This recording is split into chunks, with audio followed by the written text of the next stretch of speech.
जय गुरुदेव। केन उपनिषद।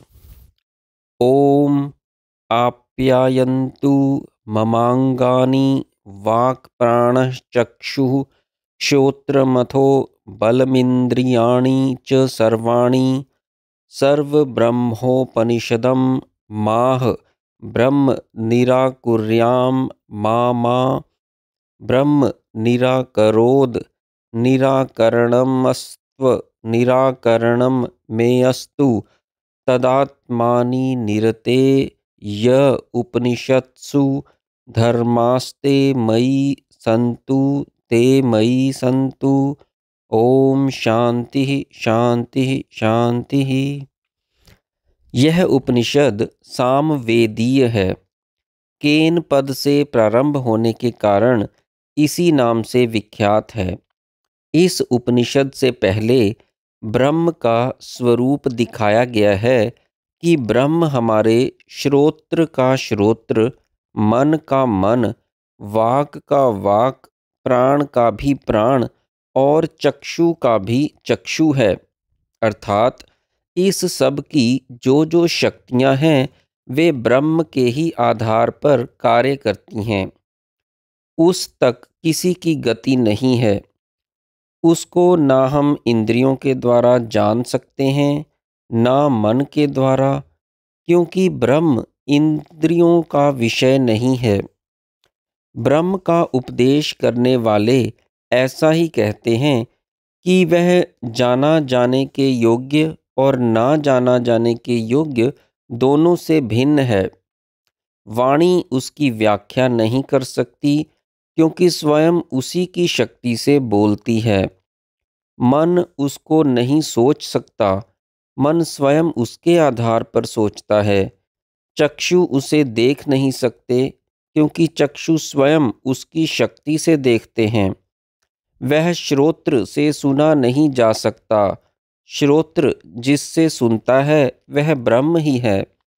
जो प्राण से जीवित नहीं, वरन प्राण स्वयं जिसकी शक्ति से जीवन देता है वह ब्रह्म है।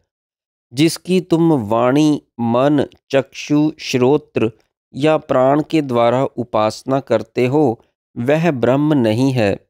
अर्थात आत्मा से ही परमात्मा जाना जा सकता है। गुरु शिष्य से कहता है कि यदि तू समझता है कि मैंने ब्रह्म को अच्छी तरह जान लिया, तो यह कहना पड़ेगा कि तूने नहीं जाना और तेरा जानना मीमांसा के योग्य है। इसके उत्तर में ब्रह्मवित् शिष्य ने कहा कि मैं यह तो नहीं कहता कि मैंने ब्रह्म को अच्छी तरह जान लिया, परंतु यह भी नहीं कह सकता कि नहीं जाना है, क्योंकि जाना जाता तो है ही। और कोई भी ब्रह्मवेत्ता ऐसा ही कहेगा। हमारे मन, प्राण, वाणी, चक्षु और श्रोत्र किसी प्रेरणा से अपना कार्य करते हैं ब्रह्म की। वह मन का मन, वाक का वाक, चक्षु का चक्षु, श्रोत्र का श्रोत्र और प्राण का भी प्राण है। जिसका ना मन मनन कर सकता है, जिसे ना इंद्रियां अपना विषय बना सकती हैं, वह ब्रह्म है। जिसकी मन, वाणी आदि से उपासना की जाती है वह ब्रह्म नहीं है। वह सतत विज्ञात होते हुए भी नहीं जाना जा रहा। जो साधक उसके प्रत्येक बोध में विदित अस्तित्व का ध्यान पूर्वक मनन निध्यासन करते हैं वे मुक्त हो जाते हैं। अग्नि उसी की शक्ति से जलाती है, वायु उसी की शक्ति से उड़ाती है, परंतु वे उसे नहीं जान सकते। इंद्र ने भी उसे जाना तो उमा के बताने पर। वह उमा ही वंदनीय है, सबकी उपास्या है। ईशावास्यो उपनिषद में बहिर्मुख वृत्ति वाले जिज्ञासु साधकों के लिए साधन कहा गया है। इस केन उपनिषद में यह दिखाया गया है कि जो सारे विश्व का नियंता ईश्वर है उसी को यहाँ ब्रह्म कहा गया है। वह हमारा भी अंतर आत्मा है।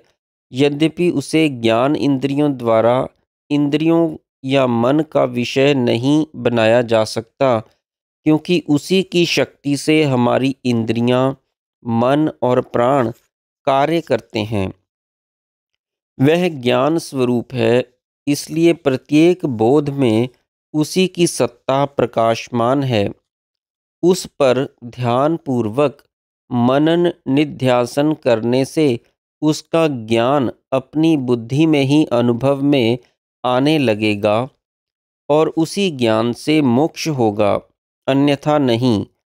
यह काम मरने से पहले इसी जन्म में कर लेना चाहिए, नहीं तो यह जन्म व्यर्थ नष्ट हो जाएगा।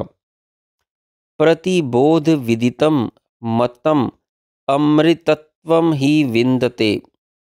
बाह्य जगत में भी अग्नि, वायु प्रभृति सब देवताओं में उसी की शक्ति कार्य कर रही है। शक्ति के द्वारा ही शक्तिमान का ज्ञान होता है, परंतु यहाँ जड़ भौतिक शक्ति से अभिप्राय नहीं है। भौतिक शक्ति परमात्मा का साक्षात कराने का सामर्थ्य नहीं रखती। चेतन ब्रह्म की चेतन आध्यात्मिक शक्ति ही ब्रह्म अनुभूति करा सकती है, जिसे यहाँ उमा हेमवती नाम से संबोधित किया गया है। यहाँ अध्यात्म और अधिदैव दोनों प्रकार की उपासनाओं का संकेत है। आध्यात्मिक उपासना में ज्ञान मार्ग का संकेत प्रतिबोध विदित मत से स्पष्ट है। अधिदैव बहिर्योगों से केवल यक्ष स्वरूप प्रकाश के दर्शन किए जाते हैं, परंतु वे भी अंतः में शक्ति जागरण उपरांत ही ब्रह्म ज्ञान करा सकते हैं। यस्या मतम तस्य मतम, मतम यस्य न वेद सह। जिसने ब्रह्म को नहीं जाना है, वह भी ना जानते हुए उसको जान रहा है, और जिसने ब्रह्म को जान लिया है, वह ब्रह्म को नहीं समझता। अविज्ञातम विजानातम, विज्ञातम विजानातम। वह ब्रह्मवेत्ताओं को अविज्ञात है और सामान्य ना जानने वालों के ज्ञान के अंदर है।